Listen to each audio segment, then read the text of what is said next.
হযরত আয়েশা সিদ্দিকা রাদিয়াল্লাহু তাআলা থেকে রওয়ায়াত, তিনি বর্ণনা করেন যে একদিন নবী করিম সাল্লাল্লাহু আলাইহি ওয়াসাল্লাম আমার ঘরে, আমার হুজরায় বিছানায় শোয়া ছিলেন।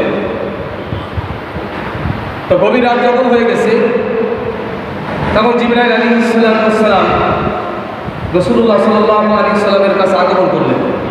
ইয়া রাসূলুল্লাহ, আপনি ঘুমাইতেছেন আর আপনার উম্মতের জন্য কাঁদবেন কখন? 63 বছর জিন্দেগি রাসূলুল্লাহ সাল্লাল্লাহু আলাইহি সাল্লাম শুধুমাত্র উম্মতের জন্য কেঁদে গেছেন, উম্মতের জন্য কন্দন করেছেন, উম্মতের জন্য সিজদায় পড়ে কন্দন করছেন। হাদিসের ভিতরে পাওয়া যায়, আল্লাহ রাসূল সাল্লাল্লাহু আলাইহি সাল্লাম বলেন, প্রত্যেক নবীকে আল্লাহ পাক রব্বুল আলামিন একটা স্পেশাল দোয়া দিয়েছেন, যেই দোয়াটা পড়তে দেরি আছে কিন্তু কবুল হতে দেরি হয় না। মুসা আলাইহিস সালাম দোয়া করলেন ফিরাউনের জন্য, সাথে সাথেই দোয়া কবুল হয়ে গেল। ফিরাউনকে আল্লাহ পাক রব্বুল আলামিন শুধু ফিরাউনকে না, ফিরাউনের দলবল যা কিছু ছিল সবাইকে পানিতে চুবাই চুবাই মারলেন। হযরত ইউনূস আলাইহিস সালাম আল্লাহর কাছে দোয়া করলেন, তার সম্প্রদায়কে শাস্তি দিলেন। হযরত নূহ আলাইহিস সালাম আল্লাহর কাছে দোয়া করলেন, সাথে সাথে নূহ আলাইহিস সালামের সম্প্রদায়কে শাস্তি দেওয়া হলো। এরকমভাবে সমস্ত নবীদেরকে আল্লাহ পাক রব্বুল আলামিন পাওয়ারফুল একটা দোয়া দিয়েছেন, যেই দোয়া করতে দেরি হয় কিন্তু কবুল হতে দেরি হয় না। আল্লাহ রাসূল সাল্লাল্লাহু আলাইহি সাল্লাম বলেন, আমি এই দোয়াটা আমি আল্লাহর ব্যাংকে জমা করে রাখছি। যেই দিন কিয়ামতের ময়দানে আমার উম্মতেরা বিপদে পড়ে যাবে, আমার উম্মতেরা যখন বিপদগ্রস্ত হবে, ওই কিয়ামতের ময়দানে হাসরের মাঠে আমি রাসূলুল্লাহ সাল্লাল্লাহু আলাইহি সাল্লাম আল্লাহর কাছে ওই দোয়াটাই করব। যেই দোয়াটা করতে দেরি হবে কিন্তু আল্লাহর দরবারে দোয়া কবুল হতে দেরি হবে, শুধুমাত্র উম্মতের মায়া। একদিন রাত্রেবেলায় ঘুমিয়ে আসছেন, হযরত জিবরাইল আলাইহিস সালাম ডাক দিয়ে বলতেন, ইয়া রাসূলুল্লাহ, আপনি তো ঘুমাইতেছেন আর আপনার উম্মতের জন্য কাঁদবেন কখন? এখন তো রাত অনেক হয়েছে, আপনি ওঠেন, আপনি আপনার উম্মতের জন্য কন্দন করেন। হাদিসের ভিতরে পাওয়া যায়, রাসূলুল্লাহ সাল্লাল্লাহু আলাইহি সাল্লাম জিবরাইলকে জিজ্ঞাসা করেছিলেন, জিবরাইল, তুমি যতবার আমার কাছে আসছো আমি কখনো তোমার মুখটা হাসি দেখি নাই, কেন? হযরত জিবরাইল আলাইহিস সালাম বলেছিলেন, ইয়া রাসূলুল্লাহ, যেই দিন আল্লাহ পাক রব্বুল আলামিন জাহান্নাম বানিয়েছেন আর আমি জাহান্নাম দেখছি, জাহান্নামের আযাব সম্পর্কে যখন আমি জানছি, ওই দিন থেকে আমার মুখের থেকে হাসি চলে গেছে। একটা রিওয়ায়াতে পাওয়া যায়, যে লোকটাকে জাহান্নামে দেওয়া হবে তার শরীরের চামড়ার পুরুটা কতটুকু হবে? বলা হয়েছে 126 গজ মোটা হবে, 126 গজ মোটা হবে জাহান্নামীদের শরীরের চামড়া। আল্লাহু আকবার। এই জন্য আল্লাহ রাসূল সাল্লাল্লাহু আলাইহি সাল্লামকে বলতেছেন যে আপনার উম্মতের জন্য কখন কাঁদবেন? আপনি তো এখন ঘুমিয়ে আছেন।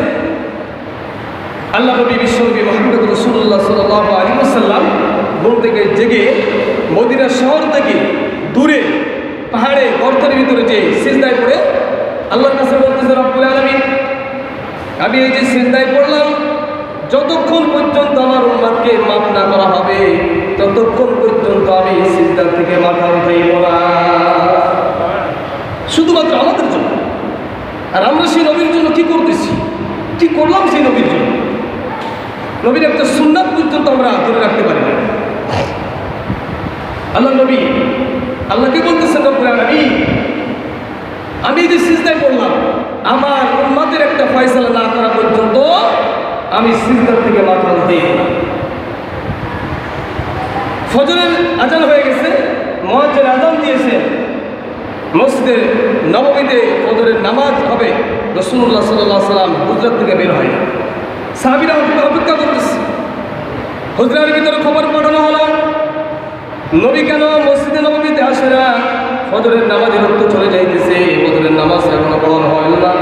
হযরত আয়েশা সিদ্দিকা রাদিয়াল্লাহু তাআলা ডাক দিয়ে বলেন, ও সাহাবীরা, নবী তো হুজরার ভিতরে নাই, মসজিদ নববীতে যায় নাই। সাহাবীরা বললেন, না, মসজিদ নববী রাসূলকে পাওয়া যাইতেছে না। এমনকি মদিনা শহরে সমস্ত অলিগলি সব জায়গায় খুঁজে দেখা গেল, রাসূলকে আর কোথাও খুঁজে পাওয়া যাইতেছে না। অনেকেই ধারণা করেছেন হয়তো মুনাফিকরা রাসূলকে ধরে নিয়ে চলে গেছে, না হয় কাফেররা রাসূলকে ধরে নিয়ে হত্যা করে ফেলেছে। আর এদিক দিয়ে আমার নবী মুহাম্মদ রাসূলুল্লাহ সাল্লাল্লাহু আলাইহি ওয়াসাল্লাম সিজদায় করে গর্তের ভিতরে গুহার ভিতরে ওই উঁচু একটা পাহাড়ের গুহার ভিতরে সিজদায় পড়ে আল্লাহ নবী আমাদের জন্য উম্মতের জন্য বন্ধন করতেছে রব্বুল আলামিন আমার উম্মতকে মাফ না করা পর্যন্ত আমি এখান থেকে কিন্তু মাথা উঠাইতেছি না। একদিন পার হয়ে যায়, এক রাত পার হয়ে যায়, পরের দিন দ্বিতীয় দিন আবার সারা মদিনা শহরে খোঁজা হলো, কোথাও নবীকে খুঁজে পাওয়া যাইতেছে না। ইতিহাসের ভিতরে পাওয়া যায় প্রত্যেকের বাড়ির মহিলারা এক বাড়ির থেকে আর এক বাড়ি যে মহিলারা একজনের কাছে জিজ্ঞাসা করে, ও মা ও খালা, আমার নবীকে খুঁজে পাওয়া যাইতেছে না, তোমরা কি আমার নবীর খবর খুঁজে জানো না? এরকম ভাবে 2 দিন 3 দিন পার হয়ে গেল। এবার সাহাবীরা দুইজন করে খোঁজা শুরু করে দিল। হযরত আবু বকর সিদ্দিক রাদিয়াল্লাহু তাআলা আর হযরত ওমর ফারুক রাদিয়াল্লাহু তাআলা, ওমর ফারুক রাদিয়াল্লাহু তাআলা অনেক রাগ ছিল, তরোয়াল খাপ থেকে বের করিয়া ডাকতে বলতেছিল, মুনাফিকের দলেরা, যদি তোরা আমার নবীকে কোথাও আটকে রাখিস, খবরদার আমি ওমরের হাত থেকে তোরা বাঁচতে পারবি না। ওমর রাদিয়াল্লাহু তাআলা এবং হযরত আলী, হযরত আবু বকর সিদ্দিক রাদিয়াল্লাহু তাআলা দুইজনে খুঁজতে পাহাড়ের অঞ্চল থেকে একটা পাহাড়ে পার হয়ে দ্বিতীয় পাহাড়ের মাঝখানে যখন চলে গেলেন, দেখি কিছু রাখালেরা ওখানে পিছনে টেনশন করতেছে, চিন্তায় পড়ে গেছে।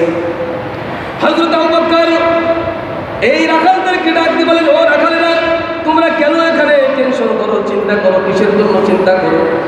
রাখালেরা ডাক দিয়ে বলতেছে, তোমরা কোথা থেকে আসছো? তোমাদেরকে তো আমরা চিনি না। আমরা মদিনা শহর থেকে আসছি। কেন আসছি? আমরা তো একটা টেনশনের জন্য আসছি, আমরা একটা জিনিস খুঁজতে আসছি, তোমরা কেন টেনশন করতেছ? যখন এই রাখালদেরকে জিজ্ঞাসা করা হলো, রাখালেরা ডাকতে বলেন, এই যে একটা পাহাড় দেখতেছ, ওই পাহাড়ের গুহার ভিতরে একটা লোক, নুরানি চেহারা, পূর্ণিমা চাঁদের মতন চেহারা, সিজদায় পড়ে উম্মতি উম্মতি বলে কাঁদতেছেন। আর তার টেনশনে আমাদের বেগড়া বকরিগুলা এই 3 দিন পর্যন্ত ঘাস এবং পানিতে মুখ দেয় না, তারা ঘাসও খায় না, তারা পানিও পান করে না, সবাই না খাওয়া, সমস্ত পশু পাখি সব কিছু না খাওয়া, শুধুমাত্র এই লোকটার জন্য টেনশন করতেছে, চিন্তা করতেছে। হযরত আবু বকর ডাকতে বলেন, ওমর, এই নবীর মায়া ছাড়া অন্য কোনো ব্যক্তির মায়ায় এই বকরি ভেড়াগুলো খাওয়া বন্ধ করে দিতে পারে না। হযরত আবু বকর হযরত ওমর রাদিয়াল্লাহু তাআলা দৌড় দিয়ে পাহাড়ের গর্তের ভিতরে যায়, দেখে বিশ্বনবী মুহাম্মদ রাসূলুল্লাহ সাল্লাল্লাহু আলাইহি ওয়াসাল্লাম সিজদায় পড়ে উম্মতি উম্মতি বলে কাঁদতেছে। আল্লাহ, তুমি আমার উম্মতকে মাফ করো, আমার উম্মতকে মাফ করো। হযরত আবু বকর সিদ্দিক রাদিয়াল্লাহু তাআলা মাথার পাশে দাঁড়িয়ে ডাকতে বলেন, ইয়া রাসূলুল্লাহ, ইয়া হাবিবাল্লাহ, বুঝেছি আপনি আপনার উম্মতের জন্য টেনশন করতেছেন, উম্মতের জন্য বন্ধন করতেছেন। ইয়া রাসূলুল্লাহ, আপনার আর কোনো চিন্তা নাই, টেনশন করা লাগবে না। আমি আবু বকরের জিন্দেগীর সমস্ত নেক আমলগুলো আপনার উম্মতের জন্য দান করে দিলাম।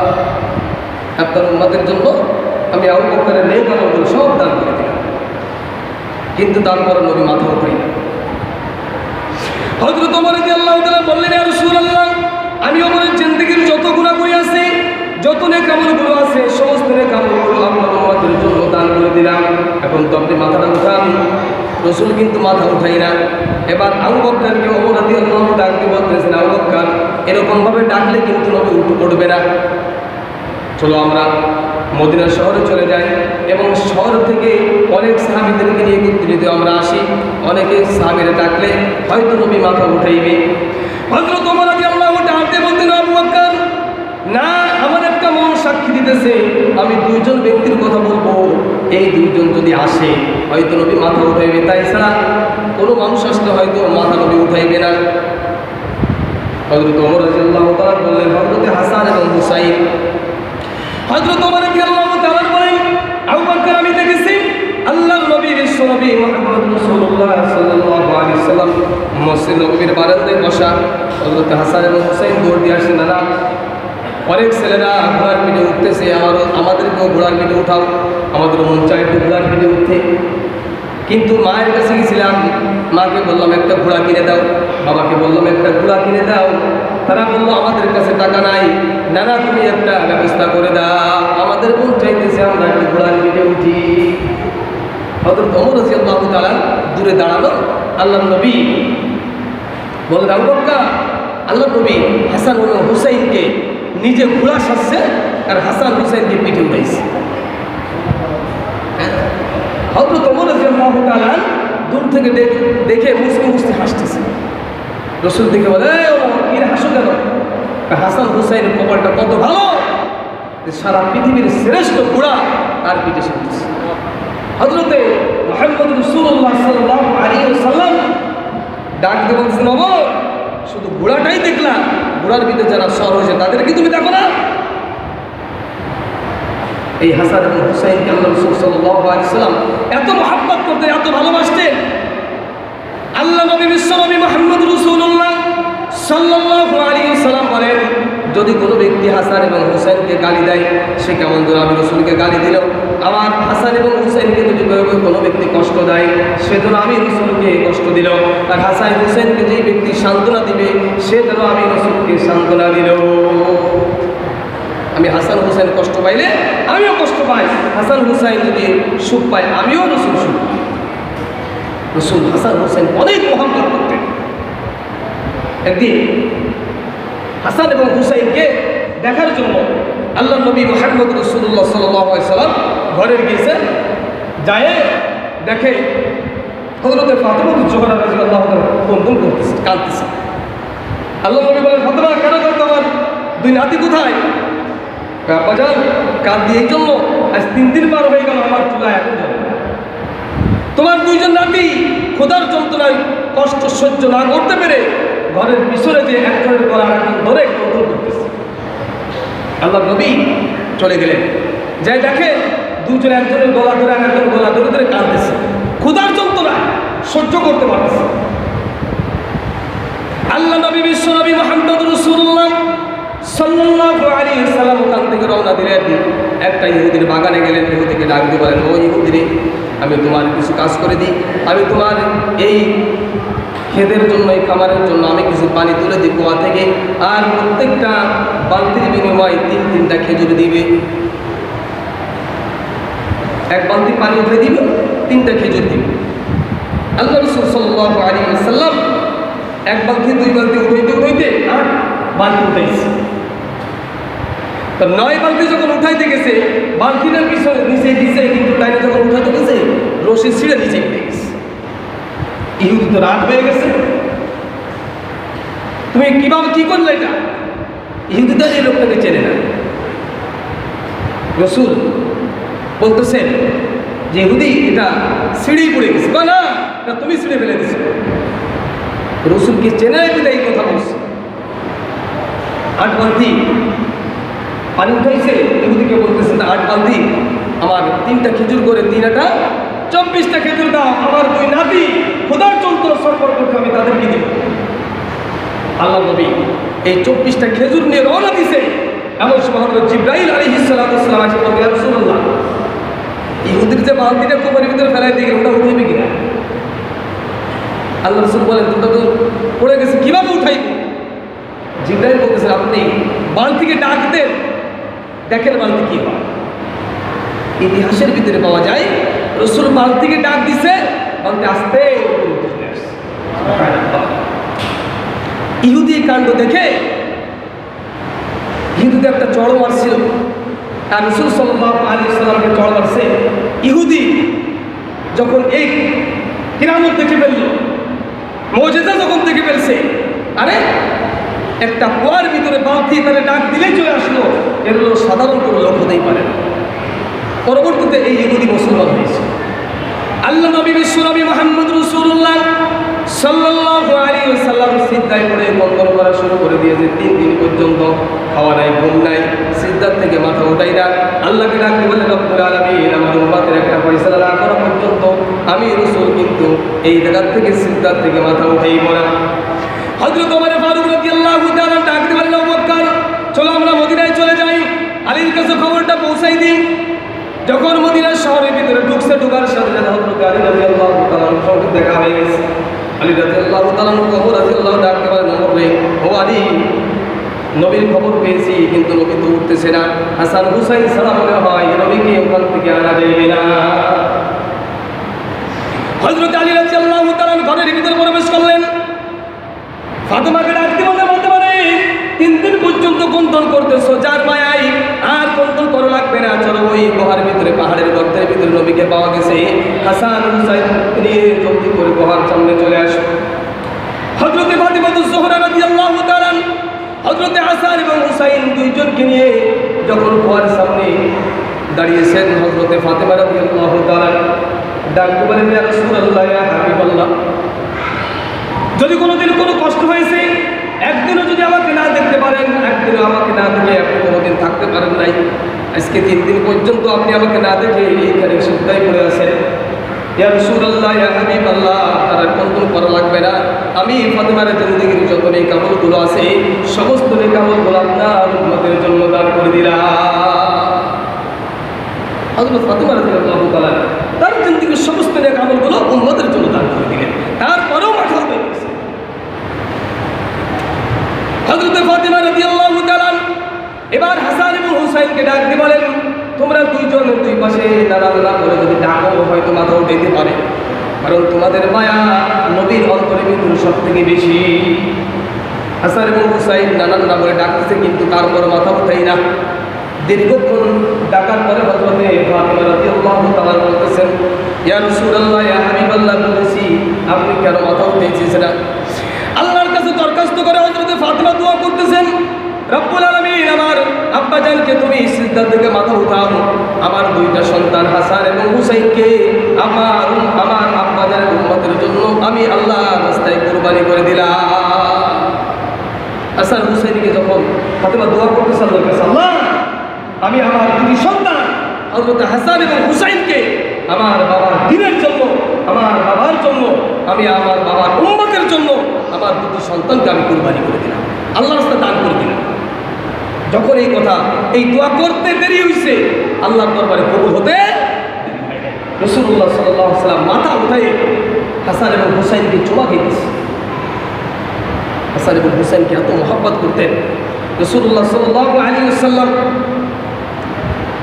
হযরতে ফাতিমা রাদিয়াল্লাহু তাআলা একদিন ঈদের দিন, ঈদ আসছে আগামীকাল ঈদ, হাসান এবং হুসাইন মাকে ডাকতে বলতেছেন, মা, আগামীকাল ঈদ, সমস্ত সন্তানরা, ছেলেরা তার মা বাপ তাদের জন্য নতুন কাপড়ের ব্যবস্থা করে দেয়, আর তুমি আমাদের জন্য কোনো নতুন কাপড়ের ব্যবস্থা করো না, আগামীকাল নতুন কাপড় না দিলে আমরা কিন্তু ঈদগাহে যাব না। কোনো সন্তান যদি বাবার কাছে এরকমভাবে আবদার করে, আগামীকাল ঈদের দিন যদি নতুন কাপড় না দেন, তাহলে আগামীকাল আমি ঈদের ময়দানে যাব না, এই বাপ যতই করে হোক না কেন সে চেষ্টা করবে আগামী কাল যে কোনো মুহূর্তে হোক আমার সন্তানের জন্য নতুন কাপড়ের ব্যবস্থা করবে। হযরত ফাতিমা রাদিয়াল্লাহু তাআলা সারা রাত আল্লাহর কাছে দোয়া করতেছে, আল্লাহ, কিভাবে আমার সন্তানদের আমি নতুন কাপড়ের ব্যবস্থা করে দিব। হযরত ফাতিমা রাদিয়াল্লাহু তাআলা সারা রাত নামাজ পড়ে আল্লাহর কাছে দরখাস্ত করে, রব্বুল আলামিন, আগামীকাল ফজরের নামাজের পরে যদি নতুন কাপড়ের ব্যবস্থা আমার বাসায় না হয়, আমার 2টি সন্তান ঈদের ময়দানে যাবে না, রব্বুল আলামিন, নতুন কাপড়ের তুমি ব্যবস্থা করে দাও। ফজরের যখন আওয়াজ হয়ে গেছে, কে যেন দরজার পাশ দিয়ে ডাকতেছেন, হাসান হুসেন বাড়ি আসো কিনা। হযরতে ফাতিমা রাদিয়াল্লাহু তাআলা বলেছিলেন, আমি এই দর্জির কাছে জামা বানাইতে দিয়েছি, আগামীকাল সকালবেলা দিয়ে যাবে দর্জি। এটা মিথ্যা একটা আশ্বাস দিয়েছে। হাসান হুসাইনকে বলতেছেন, মা তো দর্জির কাছে কখনো যায় নাই। হুসাইন বলতেছেন, মা তো কখনো মিথ্যা কথা বলেও না, যদি আমাদের কাপড়ের ব্যবস্থা নাই হয়, মা তো এই মিথ্যা কথা আমাদেরকে বলতেই পারে না। যখন এই কথা বলে দিয়েছে, আর সারা রাত হযরত ফাতিমা রাদিয়াল্লাহু আনহা সিজদায় পড়ে আল্লাহর কাছে দোয়া করেছে, আল্লাহ, আগামীকাল যদি নতুন যাওয়ার ব্যবস্থা না হয়, আমার সন্তান আমাকে মিথ্যাবাদী করবে। সকালবেলা যখন সকাল হয়ে গেছে, দরজার ওপর থেকে কে যেন ডাকতে, হাসান হুসাইন বাড়ি আসো কিনা, তোমাদের নতুন জামা চলে আসছে। হযরত ফাতিমা রাদিয়াল্লাহু তাআলা এখনো জায়নামাজ থেকে ওঠে নাই। দরজা খুলে দেখে একটা জামা নীল আর একটা জামা লাল, একটা জামা নীল আর একটা জামা, 2 লোকের 2টি জামা হাসান এবং হুসাইনকে দিছে। হাসানকে দিছে হলো নীল জামাটা, আর লাল জামাটা হুসাইনকে। যখন রাসূলুল্লাহ সাল্লাল্লাহু আলাইহি ওয়াসাল্লামের দরবারে নিয়ে গেছে, হযরত ফাতেমা রাদিয়াল্লাহু তাআলা গায়ে দিতে নাই সন্তানকে। এই জামা থেকে তার কলিজায় কেমন যেন একটু আঘাত লাগছে। মামার কাছে যখন নিয়ে গেছে, মামা তো টের পাইছে যে এই নীল কাপড়টা এই জন্য একে দেওয়া হয়েছে, এই জন্য দেওয়া হয়েছে যে একে বিষ পান করে তার শরীর নীল হয়ে দুনিয়া থেকে তাকে বিদায় করা হবে। আর একে লাল কাপড় এই জন্য দেওয়া হয়েছে কারবালার ময়দানে একে রক্তে রঞ্জিত করে একে দুনিয়া থেকে বিদায় করা।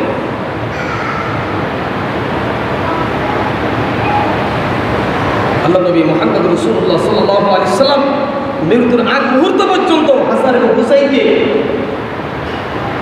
বেশি আদর করতেন, তার ভিতরে বেশি হুসাইনকে আদর করতেন।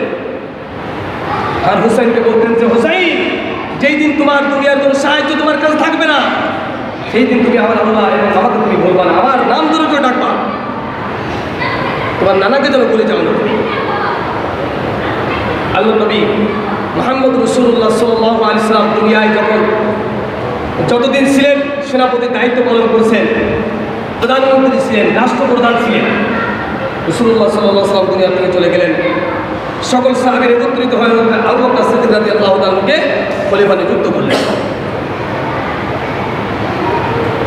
চার খলিফা যতদিন ছিল ততদিন এই দেশ গণতন্ত্র ছিল। চার খলিফা দুনিয়ার থেকে বিদায় হয়ে গেল।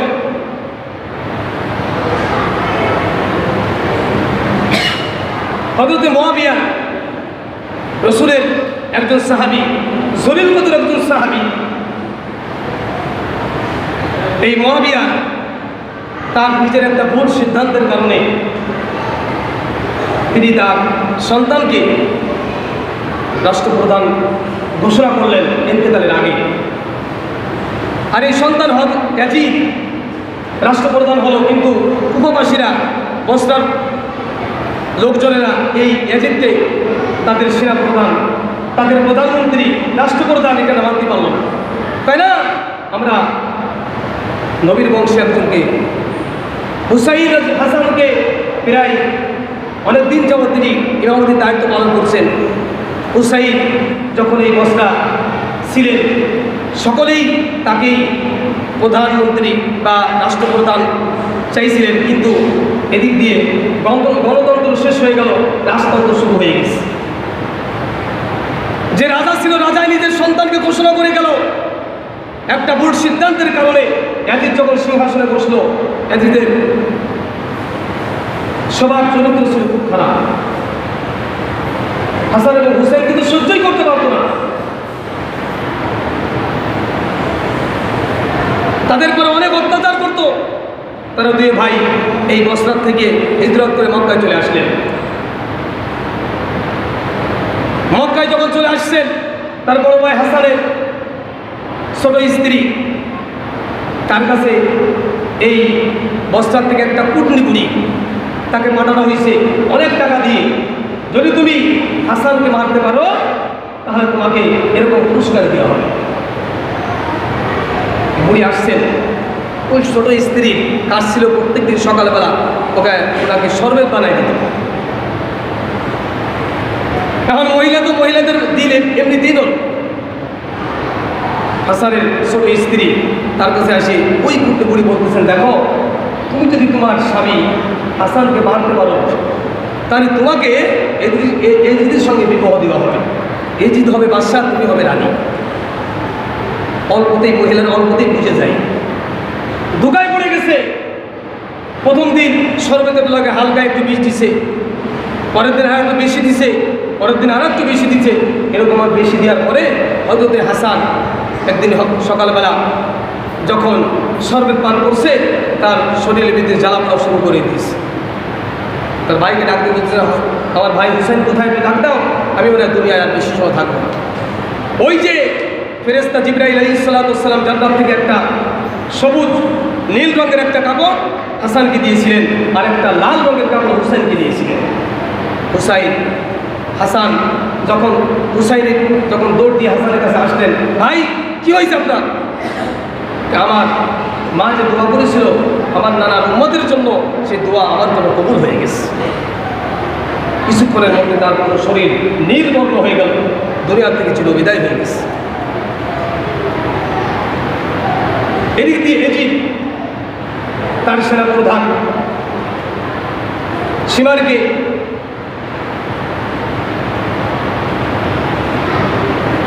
বিভিন্ন কৌশলে ধোঁকা দিয়ে এই বসরার মানুষরা ইমাম হুসাইন রাদিয়াল্লাহু তাআলার কাছে চিঠি লিখলেন যে আমরা আপনাকেই চাই, আপনি আমাদের এখানে চলে আসেন।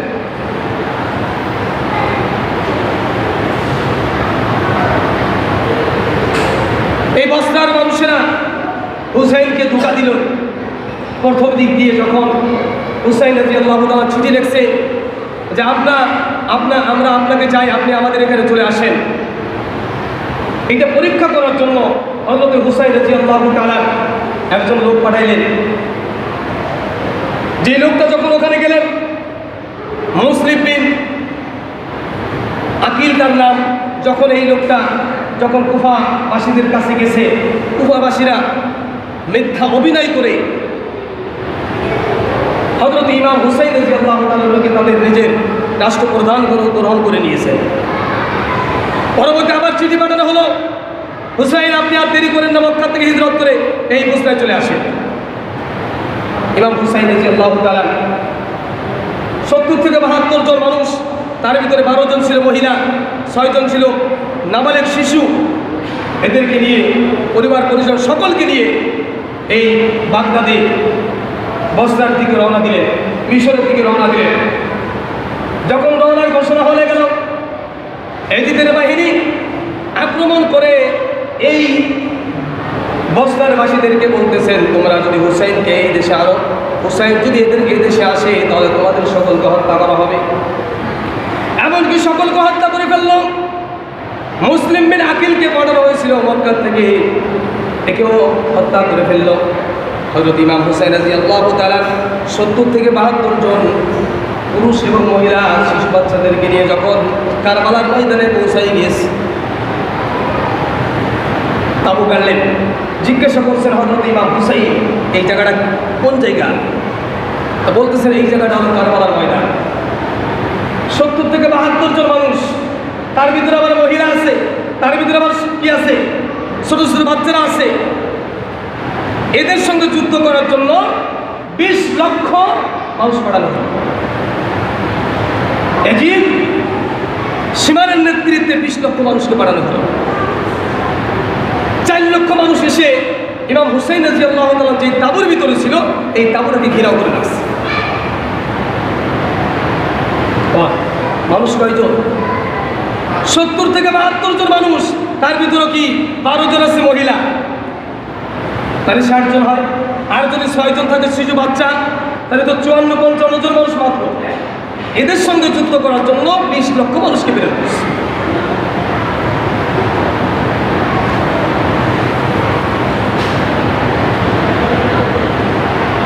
ইমাম হুসাইন রাদিয়াল্লাহু তাআলা তাদের সঙ্গে যুদ্ধ করার জন্য আসে নাই। তাদেরকে বারবার বললেন যে আমরা কিন্তু তোমাদের সঙ্গে যুদ্ধ করতে আসি নাই, তোমাদের সঙ্গে মারামারি করতে আমরা কিন্তু আসি নাই।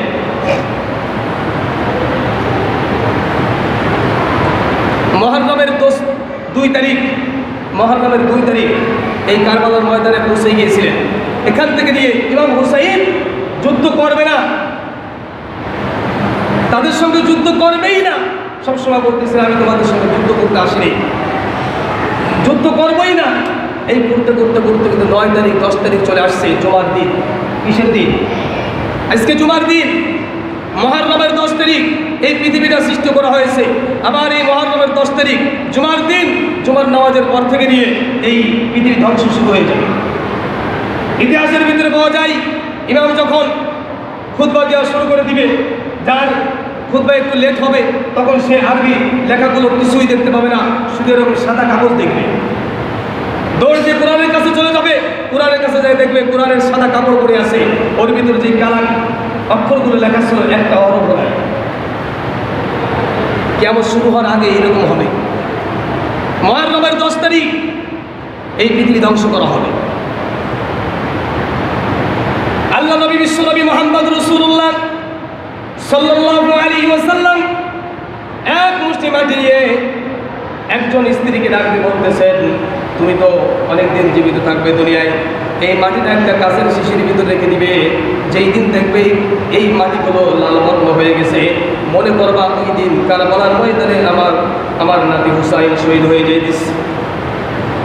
সকালবেলা জুমার দিন সূরা ইয়াসিন তেলাওয়াত করতেছে, তার 6 মাসের একটা শিশু আলী আসগর নাম, তার স্ত্রী ডাক দিয়ে বলতেছেন, ইমাম হুসাইন রাদিয়াল্লাহু তাআলার স্ত্রী ডাক দিয়ে বলতেছেন, আমাদের ঘরের ভিতরে তাবুর ভিতরে একটু পানি নাই, আমার স্তনে একটু দুধ নাই, দুধ শুকাই গেছে, আমরা তো পানি পান করতে পারি না, খাবারও নাই, কোনো কিছু নাই, কীভাবে আমরা বাঁচবো, আমাদের সন্তানদেরকে কীভাবে বাঁচাই।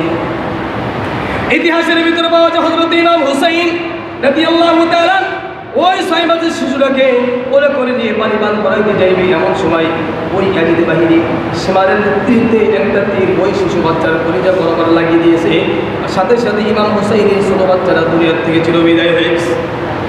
যখন আলী আসগর ইন্তেকাল হয়ে গেল, হযরত ইমাম হুসাইন রাদিয়াল্লাহু তাআলা বড় ছেলে 12 থেকে 14 বছর বয়স অথবা 10 থেকে 12 বছর বয়স, আলী আকবর নাম, মাকে ডাকতে বলতেছেন, মারে আমার কাছে তলোয়ারটা উঠাইয়া দাও, আমার ভাইকে যারা হত্যা করেছে আমরা তার প্রতিশোধ গ্রহণ করতে চাই। ইতিহাসের ভিতরে পাওয়া যায় হযরত আলী আকবর তলোয়ার নিয়ে এই কাফেরদের বিরুদ্ধে চলে গেছে, তাকে কাফেরদের সাথে যুদ্ধ করতে করতে হাজার হাজার বন্দুকদেরকে দুনিয়া থেকে চিরবিদায় করে দিয়েছে একাই। হযরতে আলী আকবর ডাকতে পারলেন, আম্মা এক গিলাস পানি যদি দিতে পারো তাহলে আমার সামনে যত কাফের বেঈমান আছে সবাইকে হত্যা করে ফেলবো। মা ডাকতে বলতেছেন, যেই পানির জন্য তোমার ছোট ভাই শহীদ হয়েছে আমি সেই পানি তোমাকে পান করতে দিতে পারতেছি না, কারণ আমাদের তাবুতে তো পানি নাই। তখন এই আলী আকবর মার কাছ থেকে বিদায়ী হয়ে গেছে, মা আমি আর তাবুতে ফিরে আসবো না, তুমি আমাকে বিদায় দাও, দেখা হবে হাসরের ময়দানে। ইমাম হুসাইন রাদিয়াল্লাহু তাআলা যেই পরিবার পরিজন যারাই ছিল আস্তে আস্তে করে সকলকেই যুদ্ধ ছাড়াই তাদেরকে শহীদ করে দিল। ইমাম হুসাইন রাদিয়াল্লাহু তাআলা জুমার দিন এরকম জুমার নামাজের আগ দিয়ে যুদ্ধ তো করবেই না, কিন্তু তারা জোর করে যুদ্ধ করাইবে। এখন মানুষ একা, হাজার হাজার সৈন্য, তারা কীভাবে তাদের সঙ্গে যুদ্ধ করবে? ইমাম হুসাইন রাদিয়াল্লাহু যুদ্ধের পোশাক পরে ময়দানে নামলেন, হাজার হাজার মানুষদেরকে ইমাম হুসাইন দুনিয়ার থেকে বিদায় করে দিয়েছে। এখন এরা দেখতেছে ইমাম হুসাইনকে কাম করতে পারা যাচ্ছে না, কী করা যায়? দূর থেকে তীর নিক্ষেপ করা শুরু করেছে, এক এক ঝাঁকে তীর। হযরত ইমাম হুসাইন রাদিয়াল্লাহু তাআলা তার শরীরে সব শরীর ক্ষত বিক্ষত হয়ে গেছে। ইমাম হুসাইন রাদিয়াল্লাহু আর দাঁড়ায় থাকতে পারতেছে না, উটের পিঠ ঘোড়ার পিঠে আর বসে থাকতে পারতেছে না, পড়ে গেলেন। 70টা তীর এক লগে ইমাম হুসাইনকে লক্ষ্য করে মারছে। ইমাম হুসাইনের শরীরে সব তীরগুলো ঢুকে গেছে। ইমাম হুসাইন রাদিয়াল্লাহু তাআলা জমিনে পড়ে গেলেন। সীমা তার বুকের পরে এরকম যে বসছে, সুরিয়া খার বের করে তার কলিজাটা বের করবে। ইমাম হুসাইন ডাকতে বলতেছেন, সীমা জুমার নামাজের সময় হয়ে গেছে, আমাকে একটু দুই রাকাত নামাজ পড়ার সুযোগ দেন। এই ইমাম হুসাইন রাদিয়াল্লাহু তাআলা শেষ মুহূর্ত পর্যন্ত রক্তে রঞ্জিত অবস্থায় 2 রাকাত জুমার নামাজ আদায় করার জন্য তার কাছে বলেন, আমাকে 2 রাকাত নামাজ পড়ার একটু সুযোগ দাও। ইমাম হাসান হুসাইন যখন 2 রাকাত নামাজে তাশাহুদে বসছে, তাশাহুদে বসার পরে চতুর্দিক দিয়ে 70টা তীর তার কলিজা বরাবর নিক্ষেপ করেছে। ইমাম হুসাইন রাদিয়াল্লাহু তাআলা কারবালার ময়দানে এই জুমার দিন কারবালার ময়দানে শহীদ হয়ে গেছে। আল্লাহ রাসূল সাল্লাল্লাহু আলাইহি ওয়াসাল্লাম তাদের জন্য বদ্ধ করেছিলেন, এই সীমার যখন ইমাম হুসাইনের বুকের উপরে চড়া হয়েছিল, এই ইমাম হুসাইন রাদিয়াল্লাহু আনহু শহীদ করলেন। যারাই তার দিকে তীর নিক্ষেপ করেছিল, ইতিহাসের ভিতরে পাওয়া যায় তাদের সমস্ত মানুষের হাতগুলো অবশ হয়ে গিয়েছিল। জীবনের শেষ মুহূর্ত পর্যন্ত তাদের হাত দেওয়ার কোনোদিন কোনো কাজ করতে পারে নাই।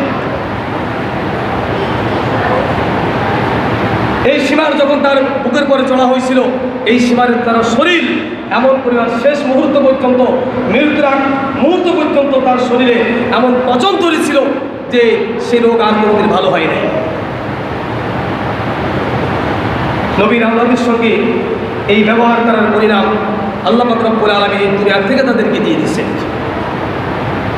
আজকে সেই মুহররমের 10 তারিখ আল্লাহ রাসূল সাল্লাল্লাহু আলাইহি ওয়াসাল্লাম বলেন, যেই ব্যক্তি মুহররমের 10 তারিখে রোজা রাখবে, আমি আল্লাহ পাক রব্বুল আলামিন তার আমলনামায় এক বছর রোজা রাখার সওয়াব দান করবেন। এক রিওয়ায়াতে আছে 1 বছরের গুনাহগুলো মাফ করে দিবেন, আর এক রিওয়ায়াতে 1 বছরের নেক আমল তার আমলনামায় দান করবেন। আজকে ইমাম হুসাইনের নামে যদি আমরা একটু দোয়া করি আল্লাহর কাছে, তার এই দিনেই হযরত ইমাম হুসাইন রাদিয়াল্লাহু তাআলা কারবালার ময়দানে শহীদ হয়েছে। ওই যে রাসূলুল্লাহ সাল্লাল্লাহু আলাইহি ওয়াসাল্লাম যে স্ত্রীর কাছে এক মুঠ মাটি দিয়েছিল, উনি দেখেন জুমার নামাজ পড়তে গিয়েছেন, জোহরের নামাজ দাঁড়াইছে, হঠাৎ করে দেখে যে ওই শিশির ভিতরে সেই মাটিগুলো আস্তে আস্তে লাল হয়ে যাচ্ছে।